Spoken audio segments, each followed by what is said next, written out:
Good afternoon, everyone. It is Thursday, and this is Naya, NWC Counseling, coming to you with a new chat for this week. If you're catching this live, you're able to interact with me at any point. I'm able to see, there may be a little bit of a delay, however, I'm able to see your comments, see what you like, if you heart anything, any type of emoticons you use, I'll be able to respond to. If you're seeing this later, you can still comment and make comments, and we can still continue our conversation, so just keep that in mind. So this month actually, we've been talking about April. So we said April was the month of showers, and we've been discussing a little more in general about how the mixing of emotions can create new emotions for us. And so sometimes when we look at depression, that is a huge emotion. We can break that down in several other little mini emotions that people experience.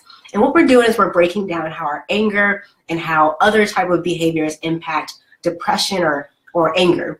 And we're kind of looking at what are the semi-different type of emotions that come about out of that. So we're looking at for this week, what happens when you mix the emotion of feeling sad with the emotion of feeling angry, what that combines. And what that actually combines is frustration. Now let me kind of explain what I'm talking about. When we are really sad, sometimes we get really disappointed about things. Hi, imperfect person, I get frustrated all the time. I get really disappointed when things don't work out the way I want them to. And part of that is just because I have my own expectations of how things should go. But then the other part is I'm really disappointed or let down by other people's decisions, choices, behaviors, and maybe even my own, of course. But when we have anger in combination with being sad, disappointed, discouraged, that creates frustration in a person. And let me give you some ideas or something to think about when I'm talking about frustration and how that can negatively impact your mental health. When you're constantly in a state of frustration, or experiencing a lot of frustration, what you will notice is that frustration impacts your hope. Like when people are really, really frustrated for a long period of time, whether you're frustrated in a job, in a relationship, in any other type of circumstance, you eventually may even grow, apathetic. You just stop caring. You don't have a goal anymore to keep going. You actually don't want to make improvements. You want to keep, behaving the same way, or you'll just keep going through the emotion. So frustration really it impacts our willingness to keep trying at whatever it is, whether it's to improve ourselves, improve our relationship, improve our job, our careers. It really impacts that. The second thing is that when we have a lot of frustration, we can often take it out on the wrong people. So frustration kind of builds up in our meter in our body, and then we have to either deal with it, or like a lot of people that I tend to work with, they do not deal with it, and it leaks out. So you're frustrated at work because you feel like you're being underpaid, your boss doesn't appreciate you, homegirl on the back keeps bringing that stank fish and it keeps stinking up your office, and you take that on day in and day out, and then you get home and you literally yell at your kids as soon as you walk in the door. Dang it, nothing can be right in here. Oh my God, like you start freaking out like immediately when you get inside your house. And a lot of that is because you have been building up all day that storage of frustration, and it's leaking out on the people you care about the most. This can also happen in relationships. A lot of times, I was just telling someone that when I have couples in the room, many times men don't know why women are so upset. They're like, I don't even get why she's so mad. And sometimes it's because the woman has so much built up, so much frustration that it's all coming out in one piece and just kind of leaking out on him for not necessarily a correlating response to something that he's done. Lastly, when we're really frustrated, I don't know about you guys, I'll keep it real. When I get really frustrated, I cry. So I can cry really quickly about something, about something. I have a sinus infection, so if I start to sound like a man, it's not because anything's happening, it's because my voice is changing. But I start to cry when I get frustrated. Like if I can't get my words out, or I can't get myself expressed, or something is happening out of my control, I then start to cry. Like I just start to boo-hoo. And so sometimes we can't communicate effectively because we're frustrated. So when we have that sadness, that hopelessness, that all that, discouragement or disappointment, and then we have our anger because we're angry at the fact that all those things are happening or things are not happening, that creates this big frustration. And some of us can walk around frustrated day in and day out for years. And so these are some of the, here are some tips that I want you guys to take into consideration if you are a person that feels really frustrated often, or you're in a circumstance where you're feeling really frustrated. One, I want you to recognize your frustration, which sounds completely crazy because most people will be like, of course I know when I'm frustrated. But a lot of times we don't know. We know after the fact, after we explode. Then we're like, oh yeah, I was angry when I threw that, pot across the room. I was angry. However, it's good to know ahead of time. How do you feel when you get frustrated? Think about the last time you felt frustrated. Really think about it. Were you like really hot all over your body? Were you starting to sweat? Were you pacing the walls back and forth? How do you feel when you get frustrated? Can you recognize when you're feeling frustrated? Secondly, you want to know what's in your control. What can you control? I just had a session today and was telling a client, what can you control about this circumstance? Nothing. You cannot control the other person. You can't control what's happening as far as what the other person is choosing and their behaviors. You can only control yourself. So a good time to really, after you recognize your frustration, check in with you and be like, can I change anything about the situation? If I can, let me do it, which is my number 3.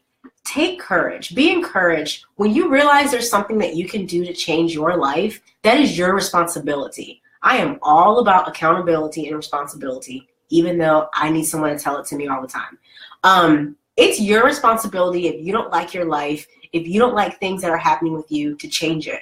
It is not your partner's responsibility. It is not your mom's responsibility. It is not your best friend's responsibility. It's not even my responsibility if you're my client. It's not my responsibility to change the things that are in your control. I can encourage you and your family can encourage you, but it ultimately comes down to us. So we have to take courage. We have to stay encouraged, and we have to encourage other people. That would be the goal. Did you like this chat? Did you think this was helpful? Tell me about a time that you got frustrated. Put it in the comments, or comment about how you feel when you get frustrated. Is it true? Do you think men get more frustrated than women? Do you think women get more frustrated? Is it true that we keep it all inside? What do you think? Put your comments down below, and that way I'll be able to start a conversation with you, and we can chat about it. Also, I want you guys to know that each week I'll be coming in and talking about topics. Each month we'll have a theme. This month is April showers, so we're talking about the mixing of emotions. But each month we'll have a different theme and have a different topic on Thursday. The times of our Thursday chats will be different every week because I have clients, and it's really hard for me to say at this particular time. But after I film it and it's live, you guys can still conversate with me, and I'll replay the post, and you can watch it as often as you like. Lastly, I have something really exciting I want to share. Before that, let me tell you guys a little funny story real quick, because I think I should share with you guys about these funny stories that I have. So today I was walking in Publix, which is a grocery store in South Carolina where I live. It's an awesome store. I love it. I was walking in Publix, and as I was walking, I was telling my sister-in-law, like, things happen to me, and my husband knows this too, like, things just happen to me, really embarrassing all the time, and I'm just going to own up to it and just say it's probably me. But I was walking by these 2 guys. There was 2 men that were trying to figure out like how to, like, I guess one guy was showing another guy like where something was in the aisles. Well, coincidentally, they stopped like right where I was walking, like to the point where I couldn't walk, so I had to walk around them. In walking around them, no lie, guys, my crochet hair, this is crochet, my crochet hair got caught on the banana. They were selling banana hangers, and it was like sticking out. My crochet hair, like I was trying to get through these guys and like not draw attention to myself. The hair got caught onto the banana hook and pulled me back, and I probably looked like I was having an epileptic seizure.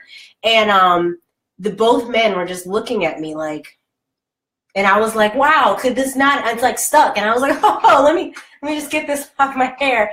And then I walked away, and I wanted to crawl into a hole and never come back out again, and definitely not share this with you guys all over again on social media. However, I like myself, so I'm just being honest. How many of you guys have had an experience like that? Just something completely embarrassing that happened to you, and you're just like, I really want to crawl under this rock and just die.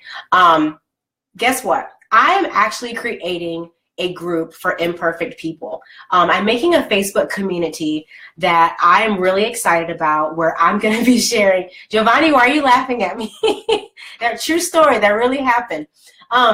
I'm creating a community of other imperfect people that I want to uplift and encourage. You have them all the time.